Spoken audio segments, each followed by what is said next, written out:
Hey, y'all, you're listening to Diagnosing Sitcoms and Movies, the DSM podcast. We help make mental health more comfortable by using Black movies and shows we know and love and culture to remove stigma. So join our convo with your host, Courtney Copeland, licensed mental health counselor. And Dr. B, licensed professional counselor. Hey, Rosie. Hey, girl, hey. I'm so excited. Why are you so excited? Because this episode, we're talking about Boyz N the Hood. And I know I say this a lot, but this, like, for real, is one of my most favorite movies of all times. I see, because you got the whole setup with the plaid and the hoodie right now. I'm ready. Button it up at the top, like a real LA. Yeah, so why is this your favorite movie? Well, I think just personally, I grew up as an only child for a very long time. And so lots of time was spent me chilling by myself watching this movie on VHS. Wow. Just be honest. You know, I don't know if it's like the clinician in me that's like, a child should not see this movie. And then the fact that like this is one of your favorite, and you turned out okay, but I definitely don't think that this was an age appropriate movie. Because as always, I put in context as to what year I was when this movie came out, and I was 1 year old.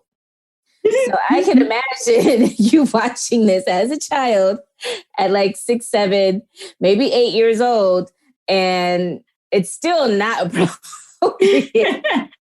So what was it that made it your favorite part? Like what were some things that were your favorite? Really, I just appreciate it. And I think this is some of the feedback that the movie got overall was just the honesty of the movie. I felt that the characters were very like realistic.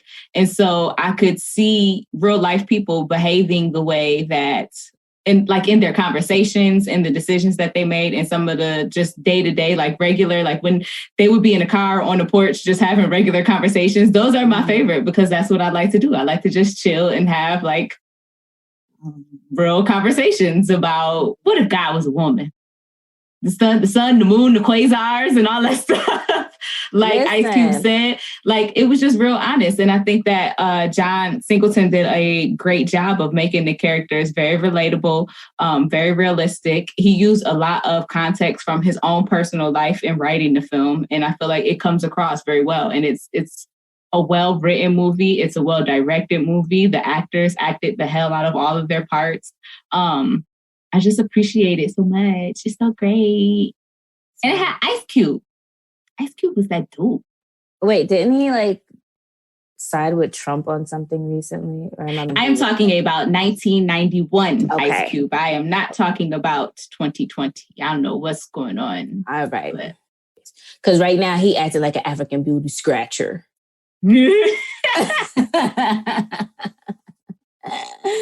So many like kids that I know that grew up like either their parents are from Africa or they immigrated from Africa said that they were called African booty scratcher. And so I was so like intrigued. I asked my mom, I was like, did it come from that movie? She said, no, girl, we were saying African booty scratcher when I was a kid. I don't know where it came from. Listen, that is like one of the worst terms ever.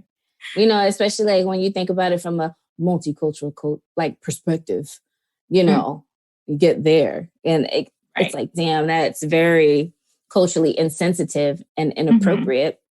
Mm-hmm. But that was, I remember saying it as a kid at one point, several points in my childhood. But anyway, so African booty scratcher, that whole little scene at the beginning with him as with Trey as a kid was actually kind of funny. I loved it. Like, and the sad part was like, he's like, I ain't African, you African booty scratcher. But like, y'all are friends. And like, they got into a whole like serious argument. Like, and now you from Africa. I'm from Africa, you from Africa, you African booty scratcher. Quiet. Punk, I'll kick your ass. Okay. It stopped from just being ha ha ha, and then he was like, I'll get my brother, shoot you in the face. Get your punk ass brother, bitch. I get my daddy. At least I got one, motherfucker. Right. I ain't your bitch. Ain't your That's bitch. It. Enough. Ain't nobody's bitch. Bobby. Bitch. Like, wow. That just got real. Like, all it went 0 to 60. Like, real quick. Like, I was like, wow. So, that whole scene was like, that little whole dialogue between them, that argument is a quotable within itself. So there's that. And then, of course, I wouldn't be me if I didn't like the most important quotable is the very first quote in the beginning of the movie. And that is... Let me hear what you think that is, because I'm probably going to differ. Go ahead. The very first quote in the movie. It literally is, 1 out of every 21 Black males will be murdered in their lifetime. Mm-hmm. That was the very first quote in this movie. Then the second quote is, most will die at the hands of another Black man. So immediately when I saw the first quote of 1 out of every 20 Black males will be murdered in their lifetime, I'm like, by a police officer. And then like 2 seconds later, it was like, most will die at the hands of another Black man. I was like, that part too. And then I noticed that I paid attention, especially more this time watching the movie, to the Black officer and his demeanor. Officer Coffee with his bitch ass. Right. So I'm not going to even get into that because I know we're going to go through the movie, but those were some of my quotables. So I'm going to shut up and let you go and do yours. No, I definitely appreciate the one that you just named. And I think that John Singleton did such a good job. Like, I feel like Boyz N the Hood had such a message behind it. Like, they even had the whole Increase the Peace movement that came along with the movie. Right. And like a bunch of other films that came along after Boyz N the Hood, trying to like recreate that same energy, they didn't have that message. They just were like stories of struggle, pain, and trauma. But Boyz N the Hood like starts off after it lists those quotes. It shows the stop sign and it zooms in on it. Like, stop all that shit. Stop all this bullshit. Like, yeah, this is going on, but we need to stop. And to me, that felt almost like a Spike Lee wake up moment. Like, right. It started with that. And so I really appreciated that. I thought that was cool. But again, I'm a goofball. So, and just dark humor. So my first quote is also from the beginning of the movie. But again, because I watched this movie as a kid, like, I always knew, like, when it was coming on, the first thing that I hear is, they shot my brother. They shot my brother. I don't know why that's my first quote, but I didn't feel pain in it when I hear it. I'm always like, it's time for Boyz N the Hood. Oh my God. I'm like, let's get started. They shot my brother. I'm ready. You know, it's so interesting that that's the mood that you get. Cause I'm like, oh shit, this is about to be sad. And I'm like, I go into a sad place. I don't get excited with these types of movies because it's sad to me. But go ahead. And then going back to when they were kids, and he was like, they were looking at the crime scene, and the boy said something smart to the little girl. And she was like, at least I know my times tables. I was like, yes, girl. Let him know that he's a dumb little boy. Let these boys talk to you however. You know your times tables. You're going to go further in life because you can multiply. Listen, that is a very important mathematical technique. She had the clap. I have too many quotables because I have like a whole list. I like when Furious is talking to Trey about using condoms, and he's like, I don't understand why you insist on learning things the hard way, Trey, but you're gonna learn. Oh yeah, you're gonna learn. He meant that. Yes, yeah. And it was interesting because that was a quotable listed where he was like, "Pilling will keep your dick from falling off." And that's it. See. Another good Furious quotable is when he is talking to the boys and actually the neighborhood about gentrification. He's like, I know every time you turn on the TV, that's what you see, black people. Yeah. Selling the rock, Right. pushing the rock, pushing the rock. Yeah, I know. And the old man is like, yeah, damn. Instigating. Right. Oh, instigating. And then there were a couple that I just liked the way they sounded when I was little, but I was little, so I couldn't say them. Like I couldn't repeat it. So now I use them regularly in my just regular life. Do share. People say hello. I say, what up, nigga? Why? Regina King just made it sound so cool. What up, nigga?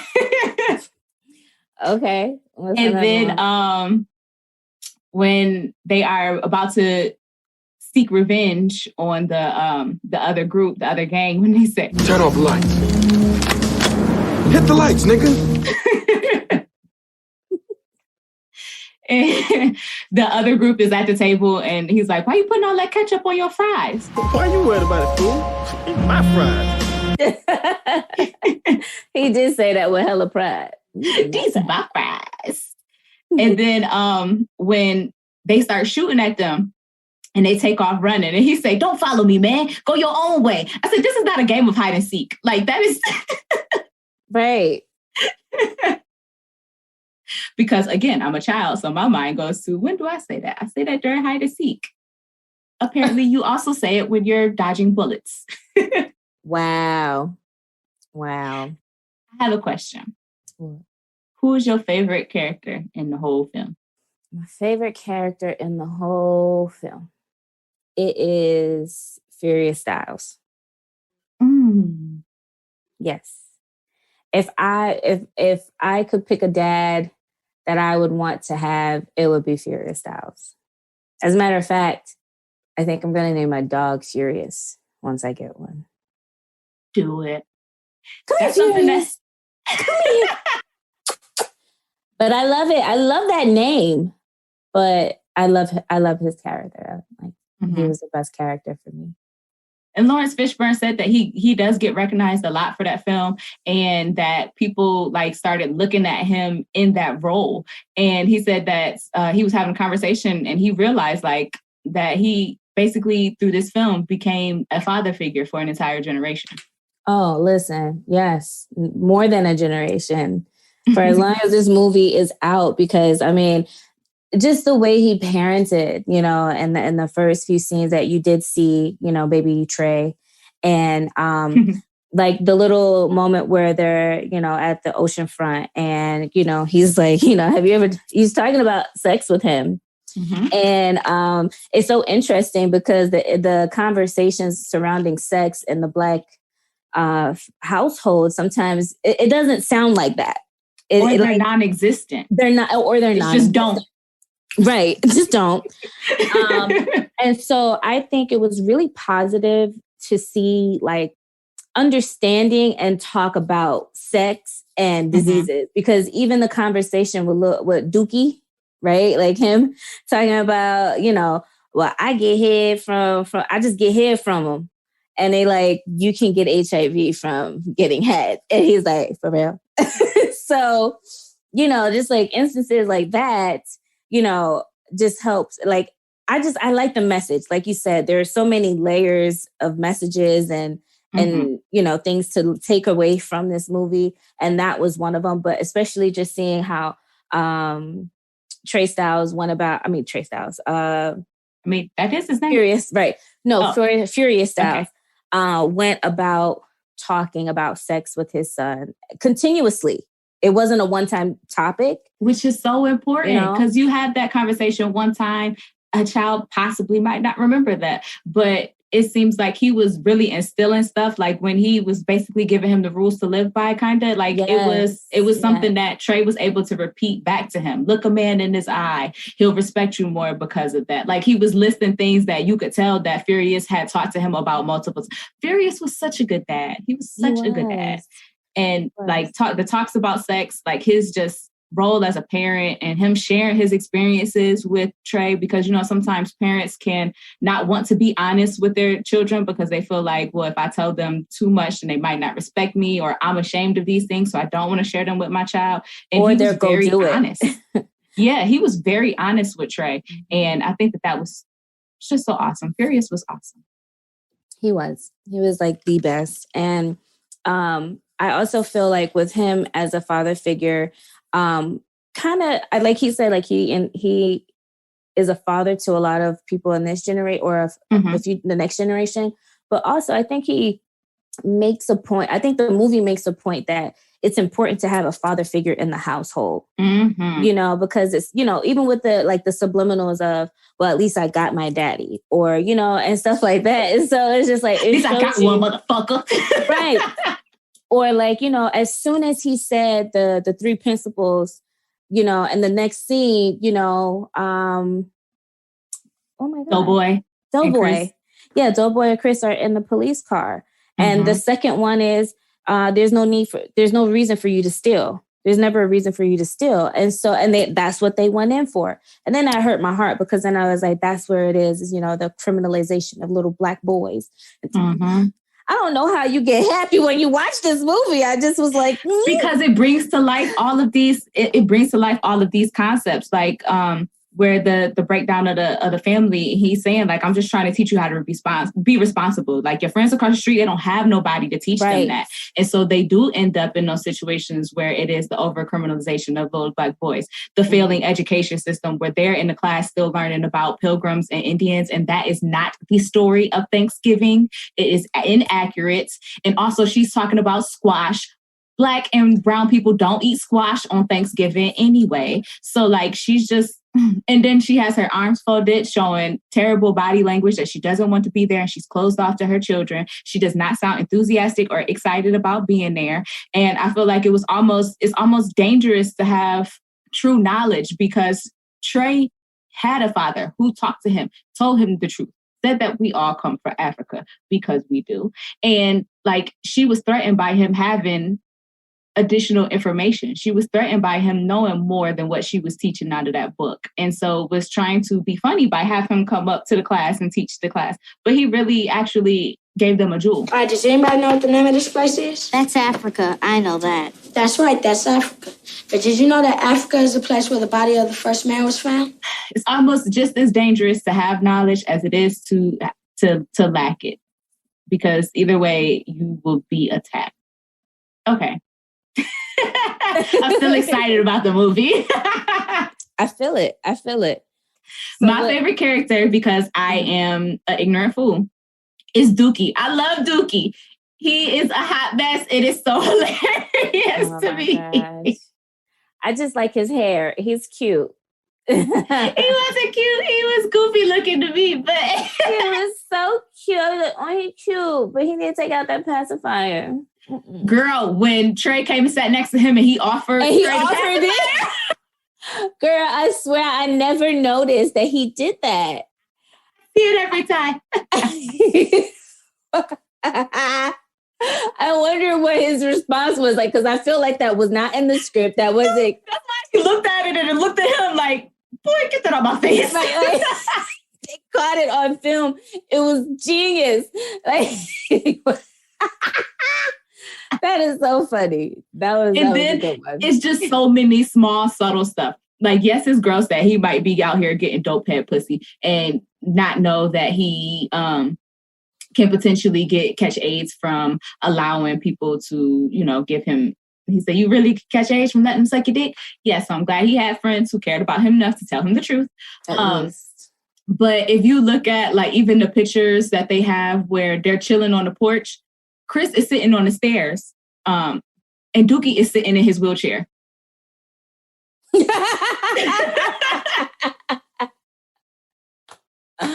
I did remember that. Dookie he just gives me so much humor. He's just I just love it. Makes my heart full. We all need that level of ignorance just sprinkled throughout our days. I guess you're right. Chris was annoyed too because it was just like he's rolling around and like rolls up to the curb and he's like, yeah, kick this. And it's just like, if you don't stay over, where are you? You see how he bounced down them steps? This is family business. Let him fight. Let him fight. I'm just like, stay your ass over there.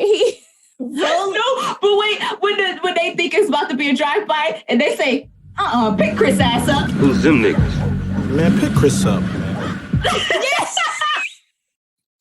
I don't get it. Why? I would be like, bro, retire. Just retire. Retire from the streets. Let it go. He was like, but the actor who played Chris actually really was a paraplegic. Well, paraplegic. He had actually really caught a stray bullet. It was lost the sensation in his legs. So he was playing that part, wasn't acting. It was true to life.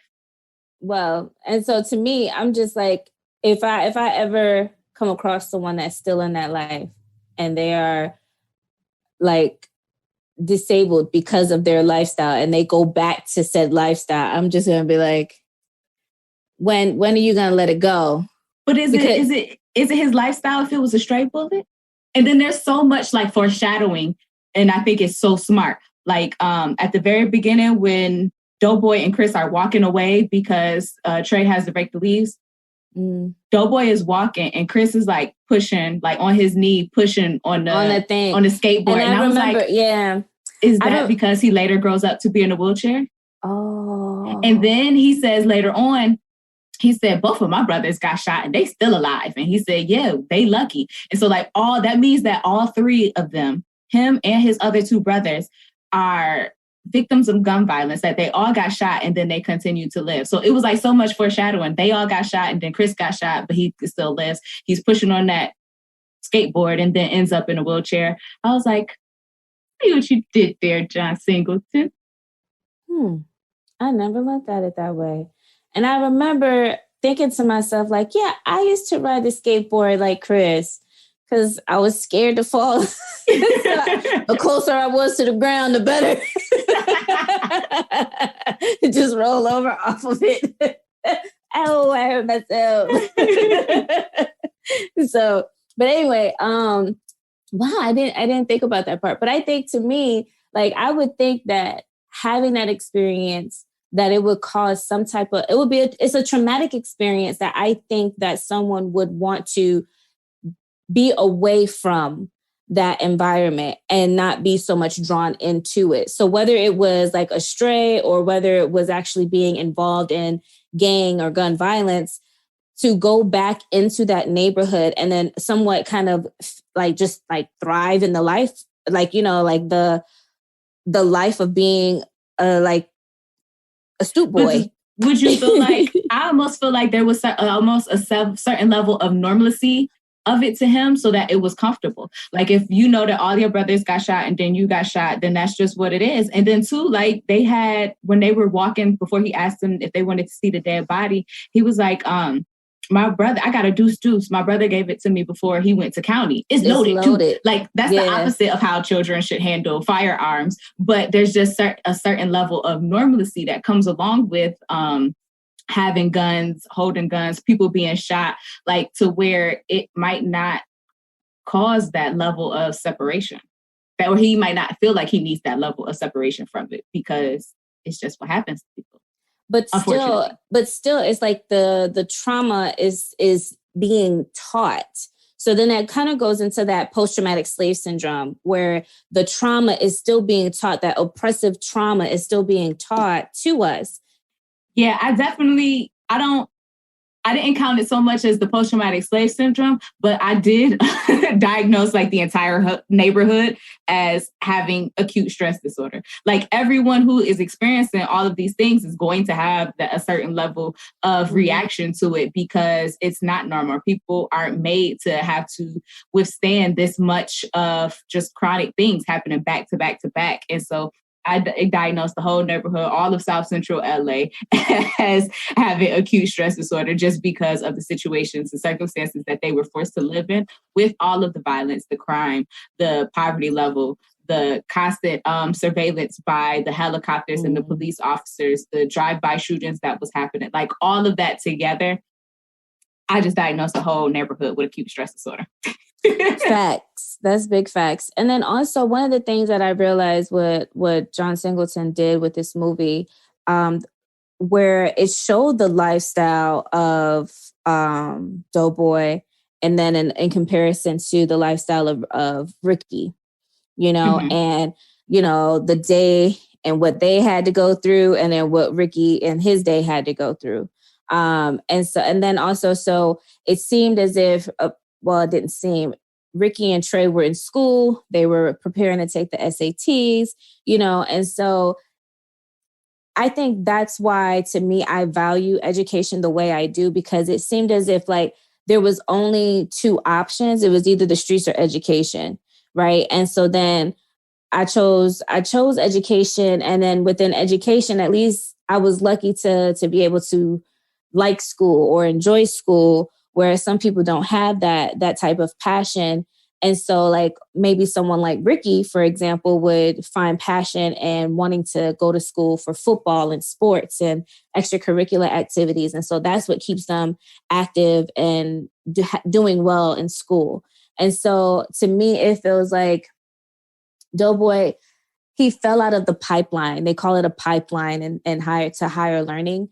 And so when you look at that pipeline and you look as if it's like a road, Ricky, he fell out of that one and fell into the prison pipeline. He fell into the prison pipeline for Doughboy, and then Ricky unfortunately fell into the other pipeline of being dead, and so like, to me, it's like the life of a Black person or a Black man in America is just like, you only have one or two options. And even if you do take it, get on the right path, or you take the right path, somehow, some way, something could just fuck it up. And you're dead because you're Black, because you live in a community where they like to kill for fun.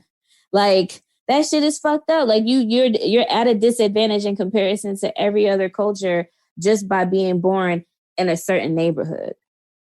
So like, and I feel like realism expressed in the film is why I love it.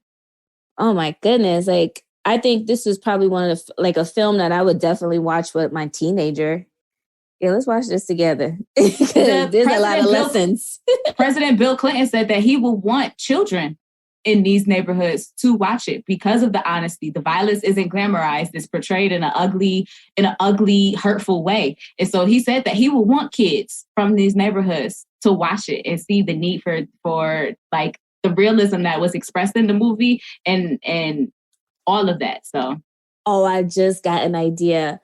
So I'm about to ask to teach a substance abuse course, because I would actually use this film and have students do a diagnosis, but from, a substance abuse perspective.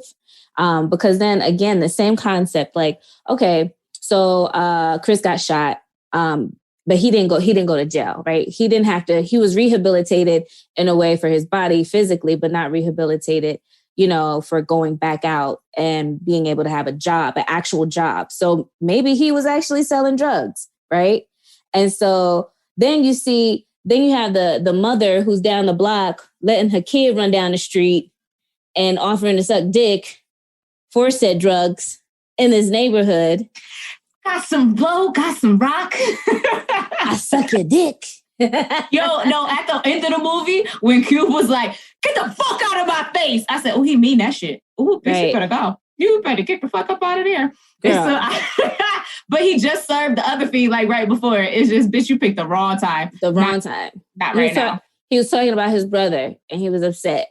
Bitch, not the fuck right now. But the point that I make it is that, I feel like it is relevant to talk about this from a substance behavioral health perspective, because a lot of times it's assumed that some people who have drug addiction is like they chose it. And in some cases, it was already like forced upon them. It wasn't a choice in some cases, and then their environment, the environment that they grew up in and have to return to it's all like connected. It's so systemic. And so I think that this would be an amazing movie to break down systemically, I feel like the sad part is that that people don't see that already, and that you have to have these films in order for some people to get it. That's the frustrating part for me. Well, that's all of white America.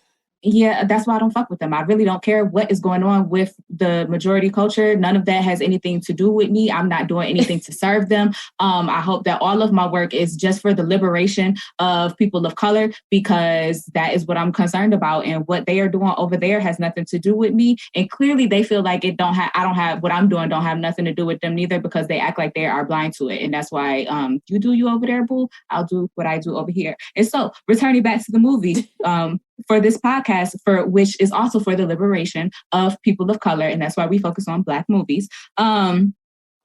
So with all of that being said, let me come back. I'm sorry, I almost went there.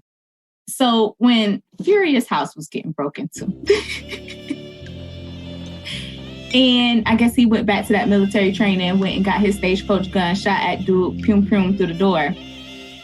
Did you realize that man ran out of his high-top Chuck? How do you run out of a high-top Chuck? It wasn't even tied on right. It was a high-top. How you come out of a whole high-top? That means you was really trying to get up out of there. He was hightailing his ass up out of there. That's what he got. He hightailed out of his high chucks up out of there.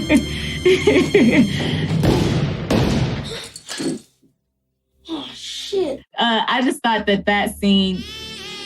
The police, that scene was a transition to like showing us the dangerousness of the time with the home invasions, and due to the substance abuse that was going on at the time, people were experiencing high levels of home invasion to trying to feed their habit. And so the police response that comes after that, though, is so poignant. And I am almost glad that Trey saw that at such a young age, so he had that understanding that all the police are not your friend. Yeah, that was about an hour ago. Whoa, we didn't ask you that. Yeah, well, I told you.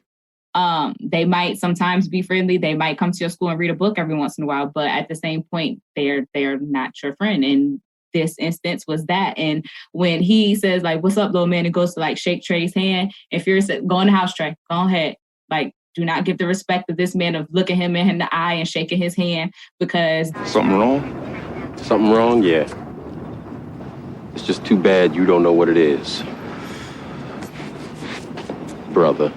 And it took them forever to get there. Like how Furious said, if I did get him, he'd have been laid out here. And he would have been laid out here for an hour because it took y'all that long to get here.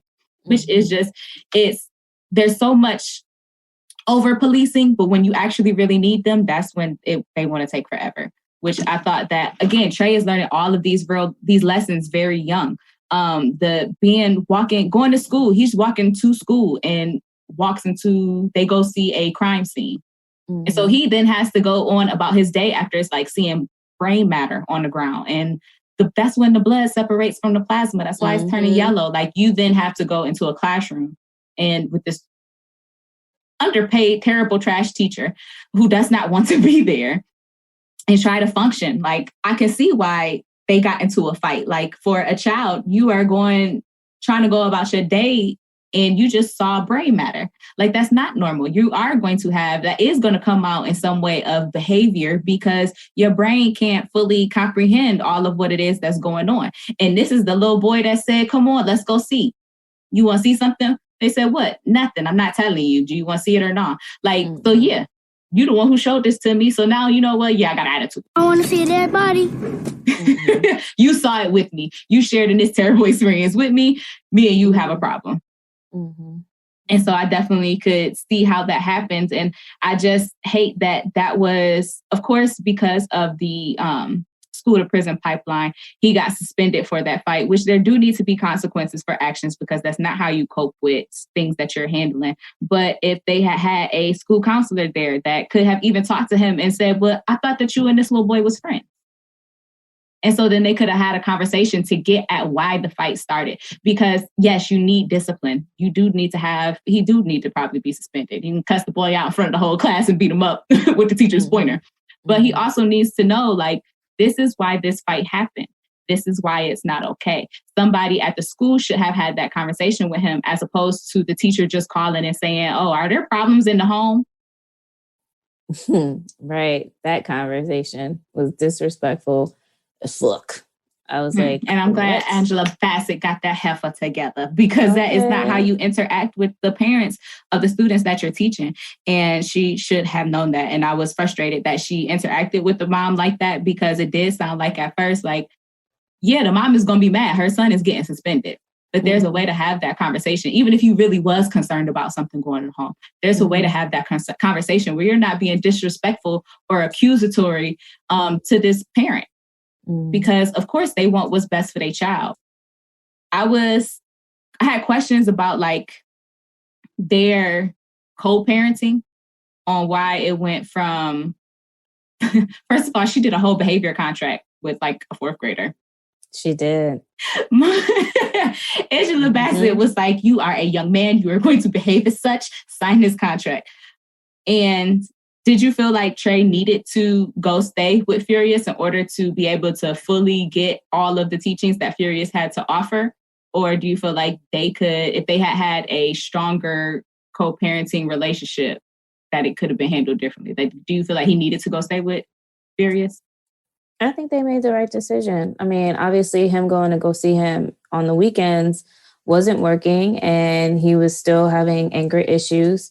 And so I do think that, co-parenting is more than just doing like, the weekends and doing what each parent feels like they want to have happen as far as like the attention and time with the kid.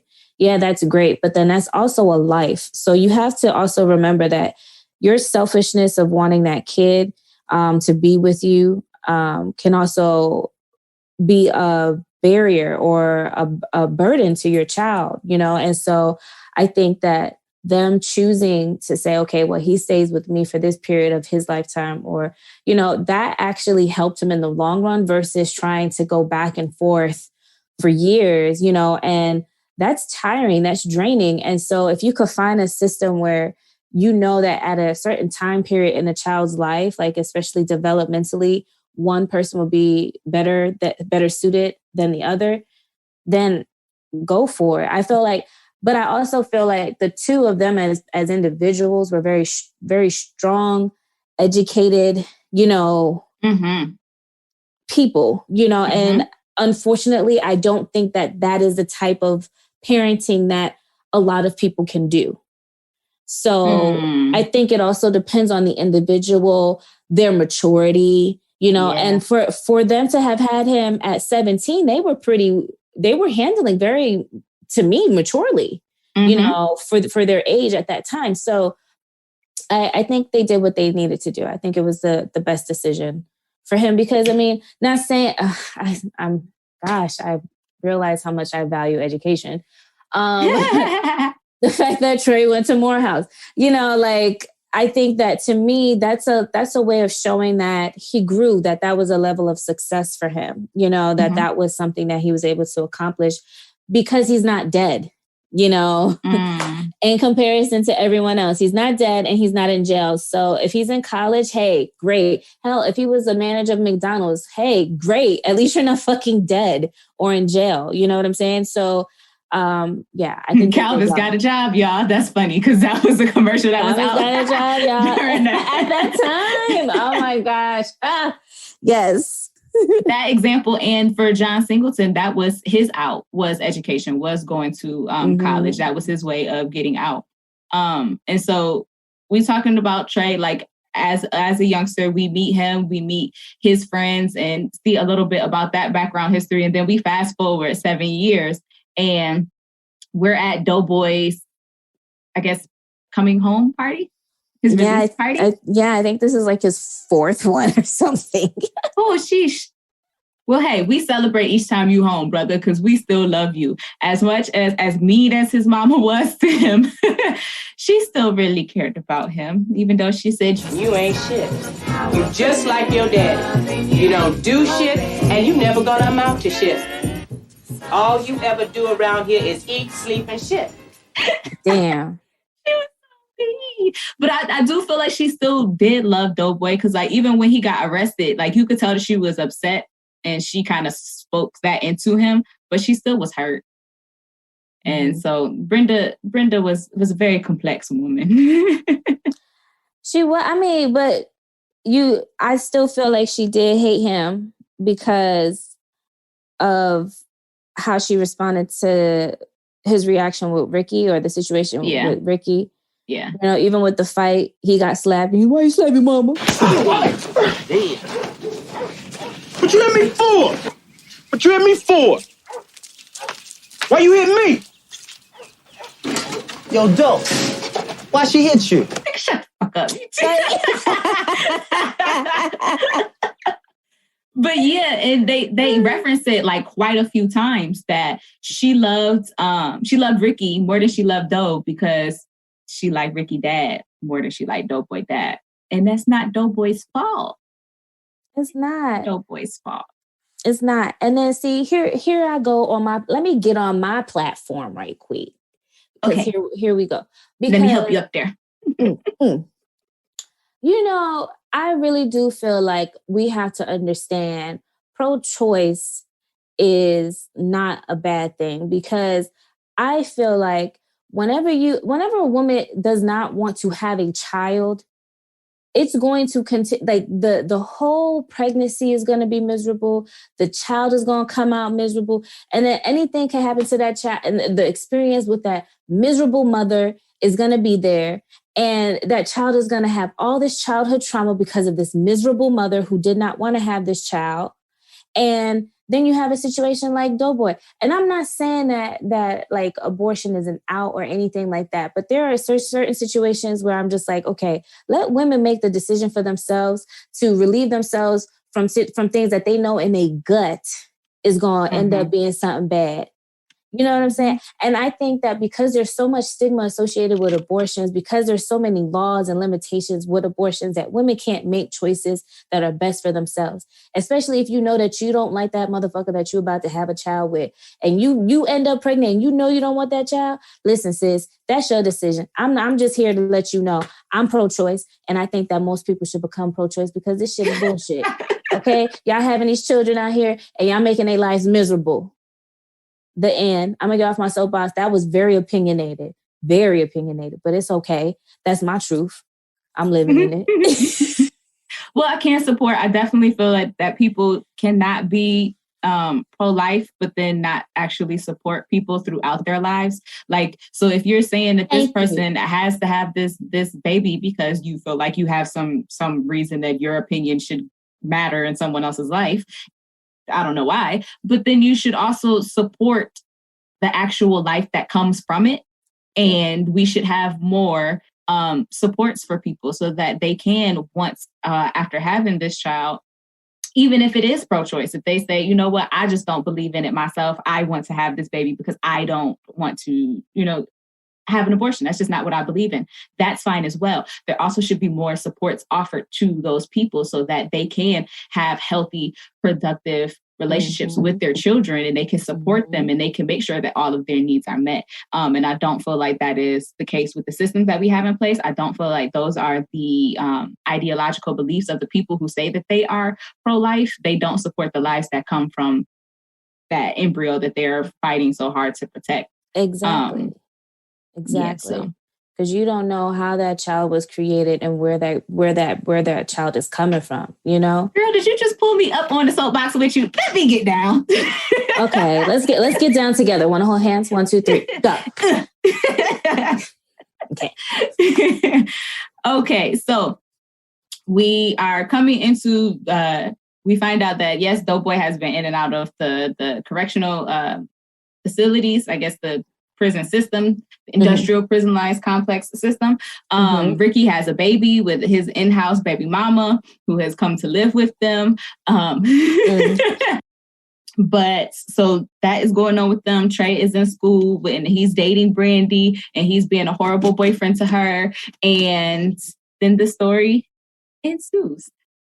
Okay, so jumping right into diagnosis, we'll talk more about the film as we talk about the different diagnoses that we have for each character. I just wanted to say that it is important to note that most of the characters portrayed in the film are still kids at this time. And even though they are experiencing like extreme situations and society often tries to adultify our children, they were still, for the most part, adolescents. So I tried to diagnose as such as well. highlighting the fact that these were still teenagers. They might have been going through some serious situations, but they were still teenagers.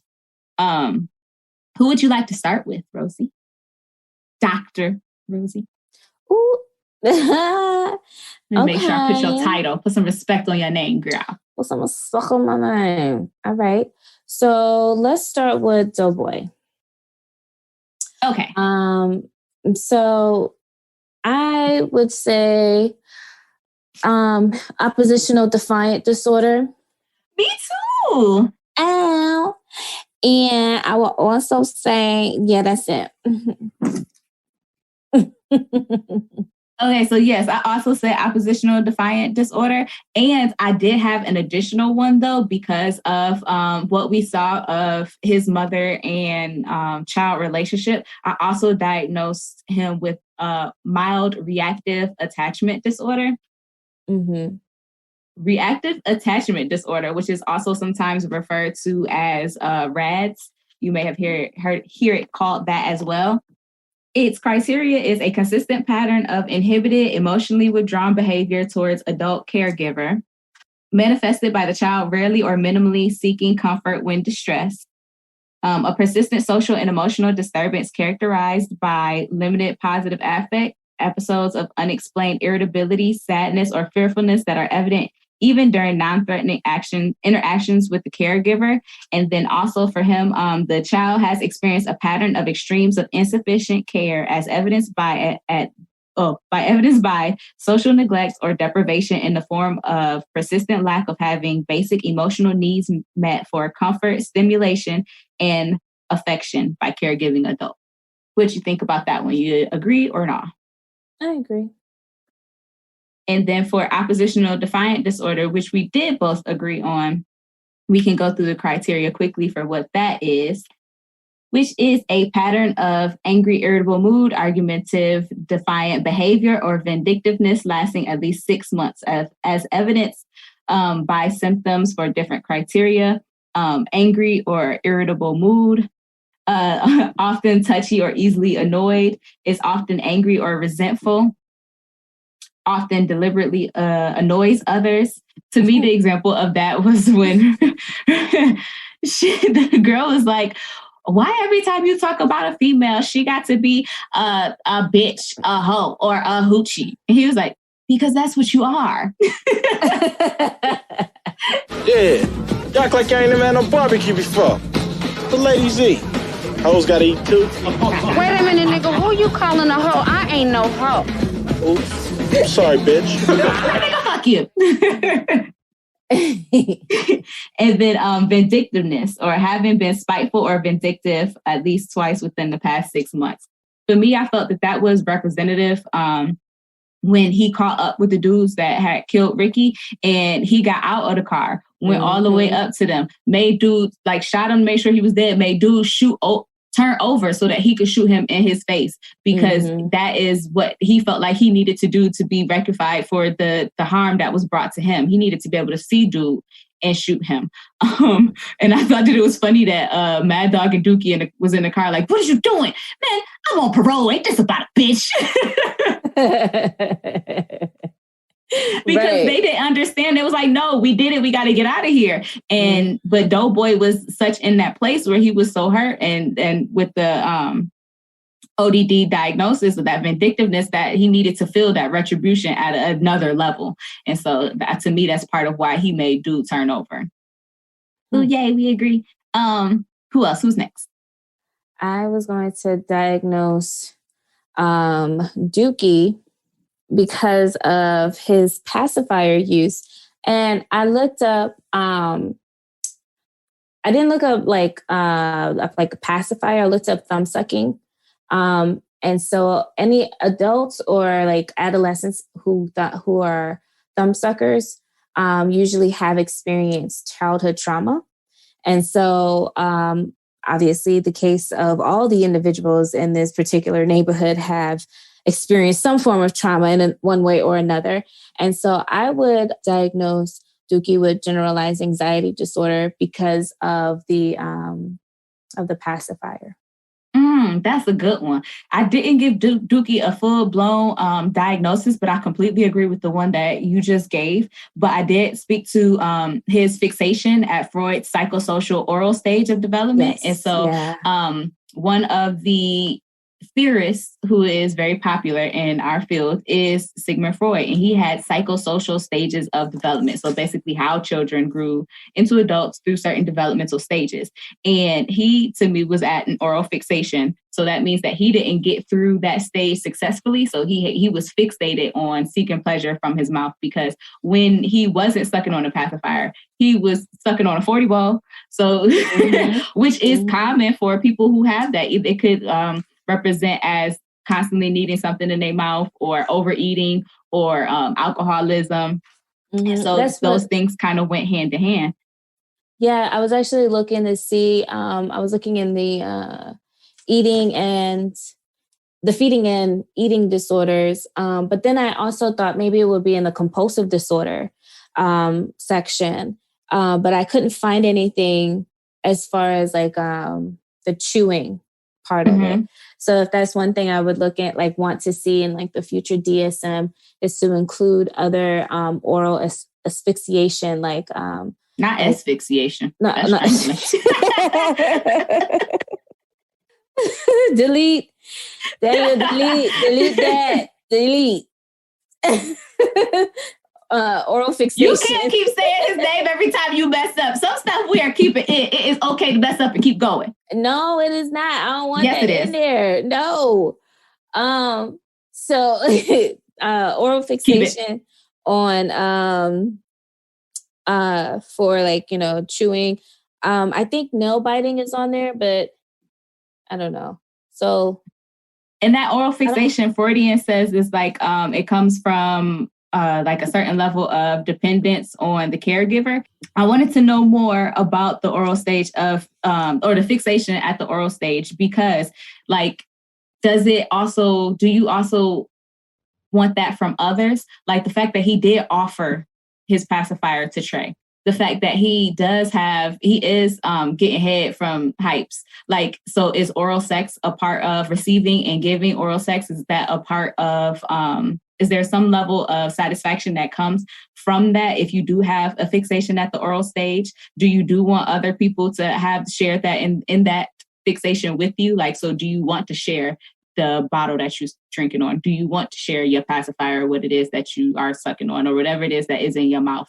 I just wanted to know if that like went hand in hand with it. And that is why he saw so much pleasure in getting head from Hypes, because why else would you want to get head from Hypes? Because that's nasty. I guess, girl. Your theory, stick to it, girl. Okay, what ifs? All right, who's next? That's Dookie. Who's next? I don't know. I did two. Those were my two. Oh, okay, well then I have several more. Wonderful. I diagnosed, I have two that I wanted to work through with you and talk about and get your opinion on. So for Brenda Baker, I have either a moderate severity of persistent depressive disorder, was also known as dysthymia, with mixed features, intermittent with major depressive episodes, or borderline personality disorder. Which one do you think is more fitting? Depressive. Okay, so the dysthymia, I'll go ahead and read the criteria for that one. So that is a disorder that is represents a consolidation of defined chronic major depressive disorder and dysthymic disorder. And so, which sounds like a lot, but it basically has, for her, there would be presence while depressed of low self-esteem, feelings of hopelessness during a 2-year period. And so I definitely felt like she kind of felt hopeless in her situation and was depressed most of the time. And that came out in her irritableness towards Doughboy and just being mean, period. Because she was like, so tell me something. How come your daddy don't come over here and play cards with us no more? I don't know. I know he don't think he better than the rest of us. Must be too busy shooting at people. I heard what happened over that other night. He still got that same girlfriend? So to me, that went with the low self-worth as well.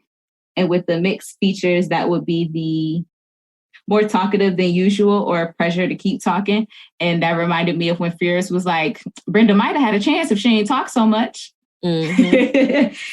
And the flight of ideas or subjective experience that thoughts are racing. Because even when she was fussing at Doughboy, it seemed to just be coming out of nowhere and bouncing to different places. Like, and where are you going, you fat fuck? You ain't got no job. Oh, that was so mean, but you just wanted to get away from you because you cursing at him. Jesus. And I just thought that I felt so bad for Doughboy because of those experiences that he had. And then seeing how she did treat Ricky. Like when the recruiter came, they was wearing matching outfits. I know.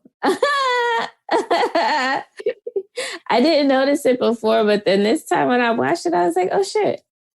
They actually were matching shirts or like matching colors. And then for her, I wanted to know if you thought that, like, so because of the differences in the treatment of the children, because she felt about the fathers, do you feel that she was really in love with Doughboy's father and he broke her heart and really broke her? And so she then grew to hate him and then was just okay with Ricky's father, so she loved him more? Or do you feel that she just didn't like Doughboy's father and Ricky's father she liked a little bit more? Like, which one do you feel like would be more impactful for you to treat your children so differently? I would think that he must have done something really bad to hurt her. I think it's coming from a place of hurt, not so much like a hate. Is that he definitely hurt her. Like, yeah, he might be happily married with someone. Like, the displacement of the hurt. Exactly. Hurt people. Exactly. Which is sad. I diagnosed Officer Coffee, and I feel like all sellout Black people, all self-hating Black people, I just assume that they all have dissociative identity disorder. I feel like they can't handle the weight of being Black in America. And so they dissociate and they create these other self-hating identities where they feel like they are above their Blackness and they get to just terrorize and be evil to Black people because they can't handle being Black themselves. You think you're tough. Think you're tough, huh? You're scared now, huh? I like that. That's why I took this job. I hate little motherfuckers like you. Little niggas, you ain't shit. Think you're tough, huh? Blow your head off with this influence. I hate Officer Coffee, everything that he stands for. And I also wrote him into Prognosis. Wow. Well, for me, I'm thinking when you mentioned that Officer Coffee, it made me think about the interaction he had with Trey, where he had him at gunpoint, and to me, I'm like, don't you recognize this kid? Don't you remember him? No, you probably one of them rolling 60s, huh? And I wonder, if he would have shot him if he remembered him. Or if that would have been a different interaction had he. But that's all I wanted to say. It was just interesting that they had another interaction again. Right. And I think that's what makes it so hurtful, is that people, I think society as a whole, says that they love Black children when they're small, but they don't love them once they become Black adults. Yeah. And I think that's so ugly. And one thing that I hated that Officer Coffee said to him was, blow your head off with this influence and you couldn't do shit. How you feel now? I hated that. That was ugly. Yeah, and that is what it feels like sometimes. And being Black in America is that they could do anything to a Black person's body and there's nothing that most of us can do about it. That's what it feels like. And that's where that hopelessness comes in, or helplessness is like, I feel sometimes helpless when I see the continuing like the shooting of Black and brown bodies by police officers, because it's like, I feel like I'm helpless. There's nothing I can do about it. So I definitely understand. Fuck Officer Coffee. But going forward, I felt that Ricky had an unhealthy, exclusive, athletic, and fatherhood identity. I felt like he only saw himself as an athlete and as a father in no other no other form. And I felt that was unhealthy for him. And I felt like it is partially what contributed to his death, because he was, even at doing, like, people always say, oh, Ricky could run a good 40. Like, why didn't he zigzag? And why didn't he, like, he was an athlete. How did he end up in his situation? And I felt like off the field, even those athletic skills seemed to leave him. Like, he wasn't, Doughboy was kind of whooping on him when they was fighting. So for Ricky to be the strong athlete, Doughboy and his chubby self is still like kind of, he's the one who's on top and you're on the ground. If you watch when, after he gets bumped by the other gang, and he's like, I'm still trying to figure out, nigga, whatever. And then they come back and start shooting. Ricky falls, gets up, runs the opposite direction of the car out of this, like, out of the view of the camera, runs back in, like, gets up, runs back in, and then goes to the car. So it's like, Ricky just wasn't off of the field. He was not together. And then, and then, like, he had these series of bad decisions. Like, I'm going to pee right now. Like, right now is the time where I should pee. And then let's split up. And then I'm going to run straight. Like, I'm not going to get against the wall. I'm not going to lay down. Like, I'm not going to do any of those things. I'm just going to run straight. It just felt like he couldn't make, while he could make quick decisions on the field, he could not make those quick decisions in life. And so I felt like him seeing himself only as an athlete and only as a father was kind of detrimental to him.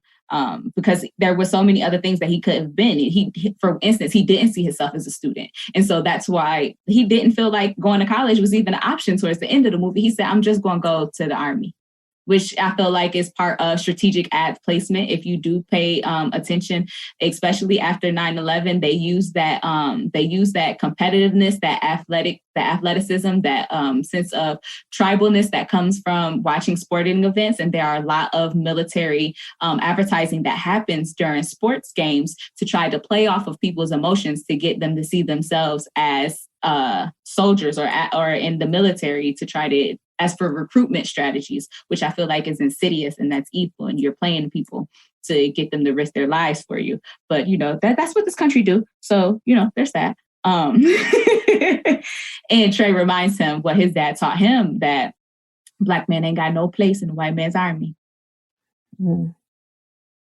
So I did not diagnose Trey with a full-on disorder, but I did diagnose him with being a fuckboy. Why? Because despite having good foundation, good parenting, good direction for his life, he is like Lawrence from our episode on Insecure, where he's the worst kind of fuckboy because he thinks he's a good dude. He was very manipulative towards Brandy. He was giving her the silent treatment. He was trying to manipulate her towards having sex with him, which was, that's not what you're supposed to do for somebody that you care about. And then I felt like because he was so spoiled, from like even Furious talked about how his mother was spoiling him. And that's something that you have to be very careful with when you spoil your children, because that can lead to a sense of entitlement. And he was afraid to have sex, but then felt like, okay, well, I'm ready now. So Brandy should be giving it to me. Like I deserve it now because I'm ready for it. I wasn't ready for it before, so I didn't need it then. But now that I'm ready, you should just be giving it to me because you're my girlfriend. And had her going against her morals and what she felt like was right. And then was even trying to say, well, we're going to get married. So it's almost like we married now. And then she was like, okay, well, then wear my ring. I ain't ready for all that yet. Like, excuse me? Like, why you get so... I ain't ready for all that yet. Take it. That exactly. I'm not ready for all that since you ain't ready for all that, dummy. Exactly. And that's what she said to him. Like, oh, but you ready to act like we married, huh? And so... I felt like there was that. I felt like he was very, he picked and chose when he wanted to be a good friend to Ricky. Like, yeah, he was supporting him and telling him, like, you don't have no place in the white man's army. He was down to stick up for him when Ice Cube or Doughboy, we got a problem here. Like, Trey was right with him. We're going to stick up for Ricky. You're not going, punk my homeboy. And then, but I felt like Ricky got in the car and told him, the recruiter from USC is coming tonight. That is big news. That, especially for someone who is in high school, who this is his chance to get out of the hood and everything. And he has this big school that is interested in him and is coming to his house that night. And Trey just was like, oh, yeah. Anyway, I never lied to my father before because I was scared that I'm a virgin. Let's talk about my problems.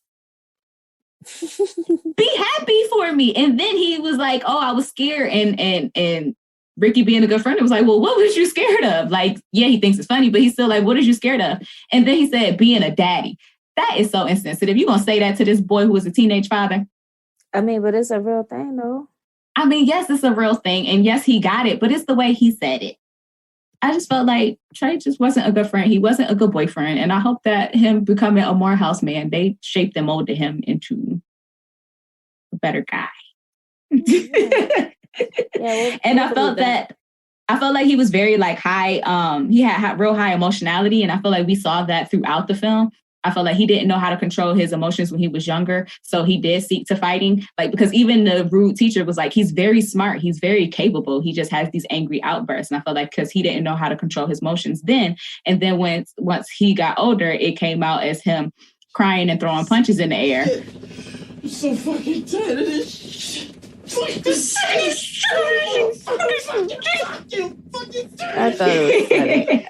I was laughing at it. I did too. The first time, like when I was younger, I used to be like, oh, he's so hurt. I felt like how Brandy felt. But then afterwards it got funny, and it continues to get funnier each time that I watch it. But I feel like that speaks to his high emotionality. And I felt like Brandy in that moment did not know how else to, like, she saw that pain that he was experiencing.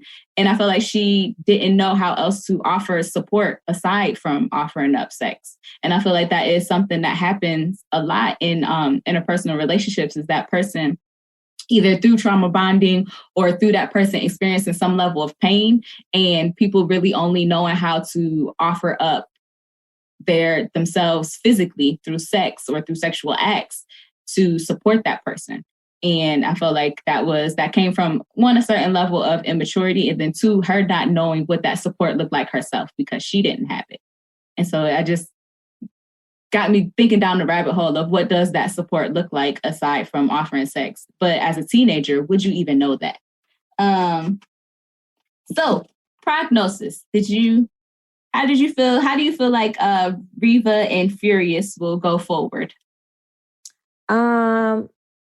I feel like they're going to continue to remain good friends and supportive of Trey, throughout his life.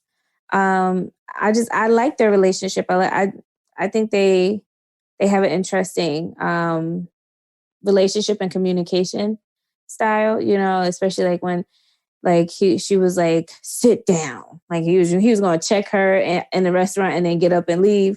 Sit your ass down. She said all of the syllables. Excuse me, I'm going to get some cigarettes. No, you're not getting off that easy. Sit your ass down. Excuse me? I said sit your ass down before I raise my voice and make a fool out of both of us. And then said, and the coffee's on me. Like, and she said, you're a good guy, but you ain't all that. And see, no, what she said was, go ahead and say, be cute. But don't think you're special. You may be cute, but not special. Right. You might be cute, but not special. And I think that is something Trey needs to be told clearly.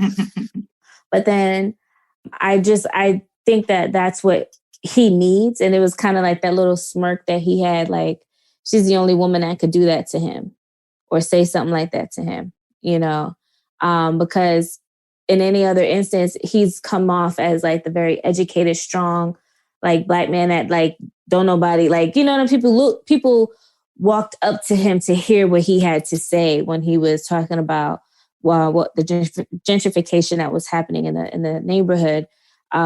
So to have him kind of not be, I don't want to say submissive, but just to kind of like, listen and sit down shows that I think he has a lot of respect for her. And they have a lot of respect for each other in their relationship. So I think they're going to do well. Mm-hmm.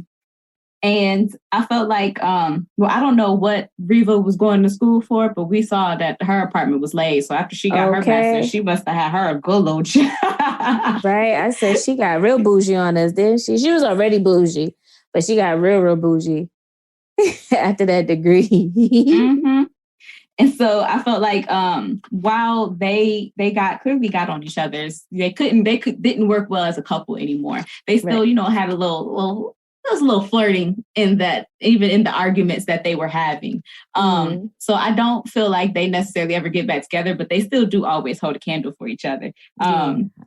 And I feel like co-parenting for them will get easier as Trey continues to get older, as I think Furious can help Reva let go a little bit because he is going to be going to college. He is going to be making more of his own decisions.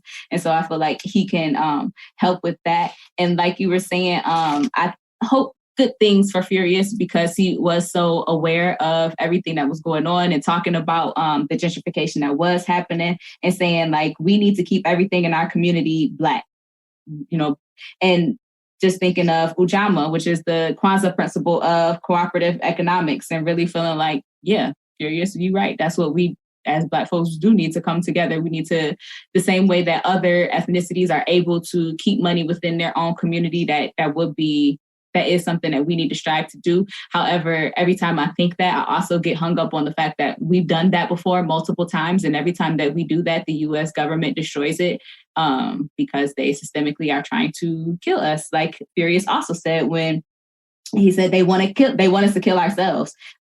They aid in that as well. But the one way to destroy a group of people is to take away their ability to reproduce themselves, which is something that we continue to see as well. This video was just telling so many truths. It's truth, but it's hurtful. And I see Furious kind of getting away from, because Trey is getting older, I see him wanting to do more for others in his entire community as well. Because one thing that he said to Trey kind of stuck out to me was when Ricky died and Trey was going to go ride with them. He was like, I'm sorry about what happened to your friend. That's their problem. But you, my son, you, my problem. And so, while I don't think he should have called him his problem, I do think that Furious will start to see his entire community as his problem and less of just, I have to focus on my own now that his son is older. If Brandy was my client, she needs some assertiveness training. And I hope that Spelman teaches her that. I hope so too. Yeah, because she let too many things go and was still trying to come after him. But I when I was younger, I let a lot of dumb shit go. That should have been red flags. But yeah, she could use some better communication skills for sure. Yeah. I'm hopeful for also, I feel like Brenda needs to be put on a mood stabilizer ASAP. After losing Ricky and then 2 weeks later losing Doughboy too. I feel like that's a lot.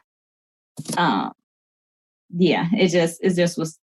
I feel like she definitely is going to need some grief and loss counseling, because also she lost her where she praises and her punching bag.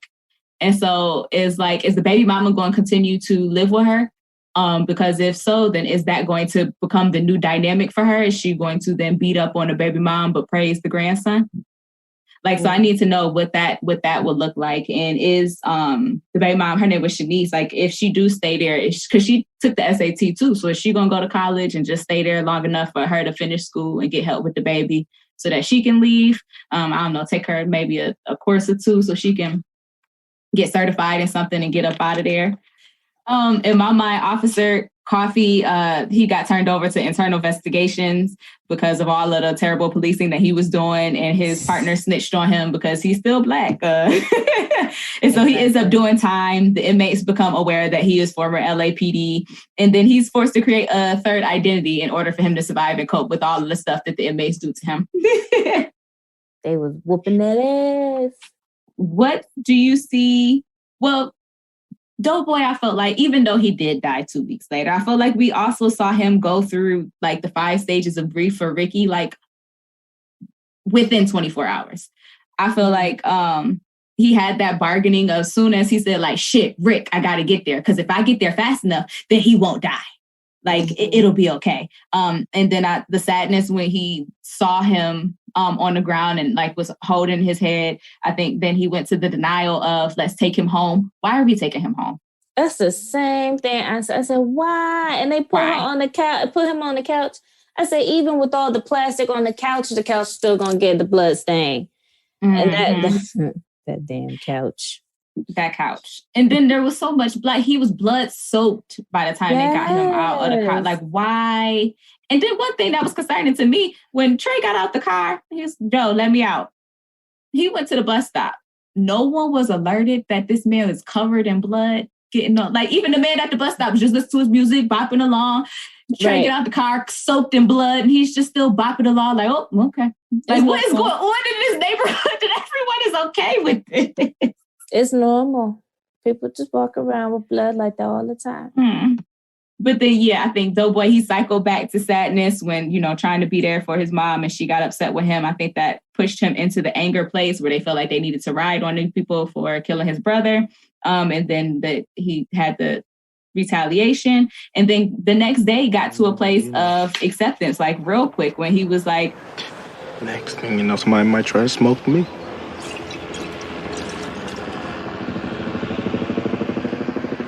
Don't matter though. We all gotta go sometime.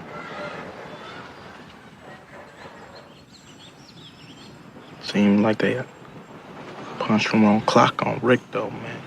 Like he had got to that place of acceptance within the next day. And I think that is a testament to, granted, it's a movie, so they had to make it happen fast. But I also think that it is a testament to how like Black people aren't allowed the opportunity to really grieve and process things because there's so much, okay, the next thing, like this isn't stopping everything else that we have to take care of, that we have to get done, that we have to experience. So I don't have time to stay in these feelings. I have to move on to the next thing. And so that can lead to maladaptive coping and everything, but it just was, he didn't even have time to fully process it. He just went through them whole things in 24 hours. Yeah, I mean, I feel the same way. I feel like even sometimes with like police shootings, like for a minute, they were happening so frequently that I think for a while, America got real numb. And I'll speak for myself. I got numb. And then it wasn't until Ahmaud Arbery where it was just like, I felt the gut hit again, as if it were the first time of me hearing the other times when those people were shot for the first time again. Like it all happened again. And then it was just like this amount of anger and sadness. And then it frustrated me how quick I had to get over it, because then it was another shooting. Mm-hmm. And then there was George Floyd. Mm-hmm. And, it's just kind of like, I guess I understand why Doughboy, was like, okay, I have to move on, because if you grieve all of those individuals every single time, it's like a piece of you is gone every single time. That's what it feels like. And it happens so much that eventually you'll lose yourself with all the people that are gone. Right. And like he was grieving that at the same time of like going through the relationship with his mother. He's like, I don't even have a brother. And then was like, a mother neither.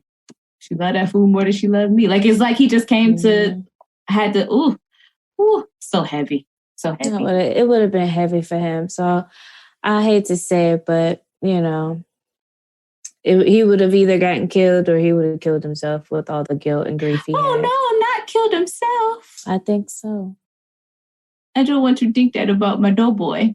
Which can we talk about how they call him Doughboy? I know, right? His nickname was Doughboy. His nickname was Doughboy. I wanted somebody just to push his belly so he'd go, woohoo!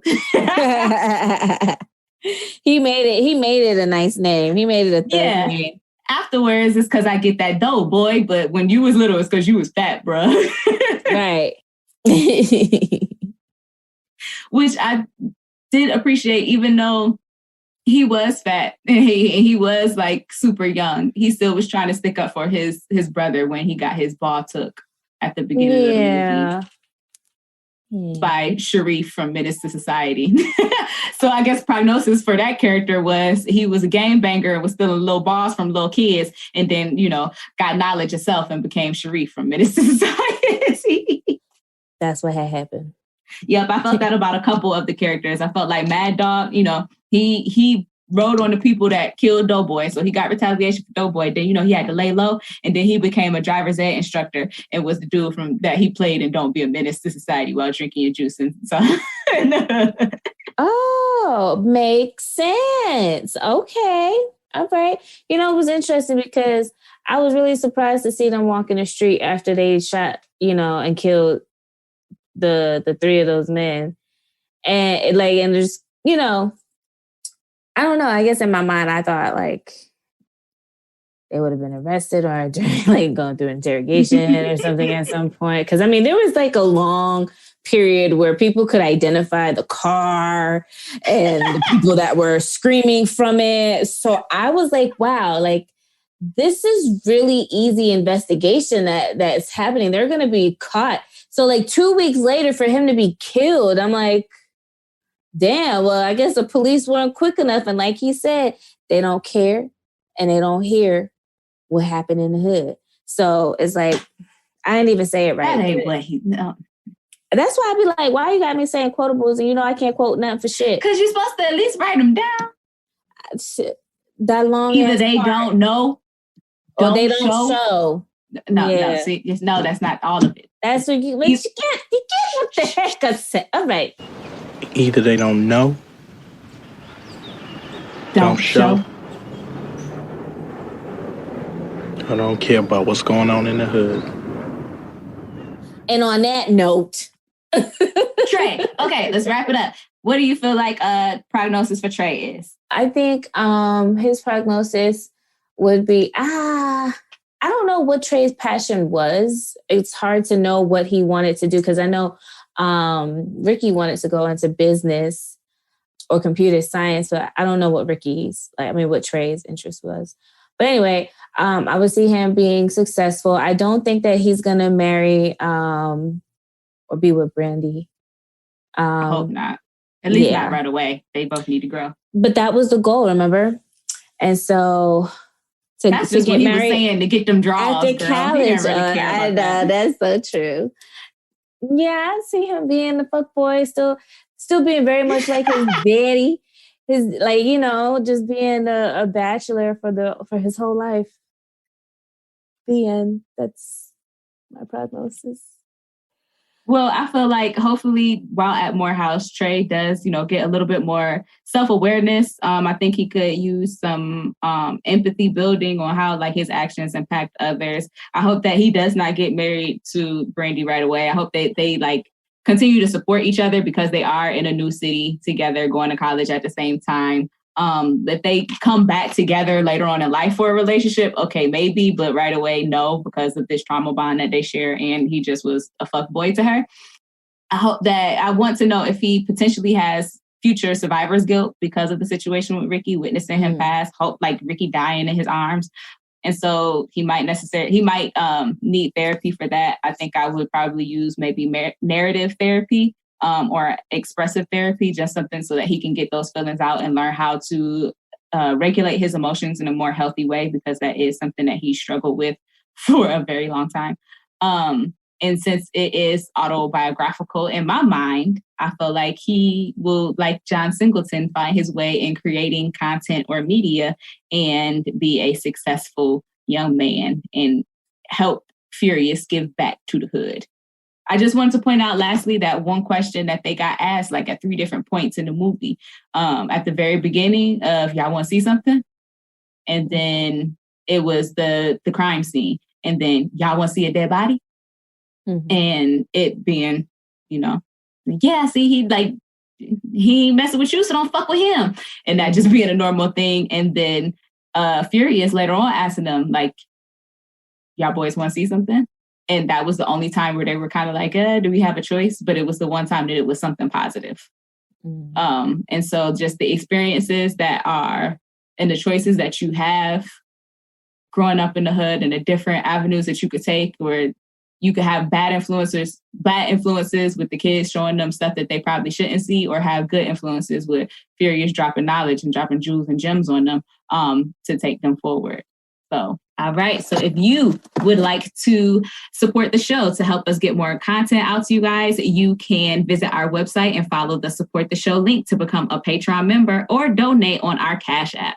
Now, we're happy to get the kind of money that jingles, but we'd rather the kind that folds. And as always, be sure to subscribe to our show wherever you get podcasts and leave us a comment, because we are counselors and we actually care what you have to say. Until next time, peace. Okay, bye.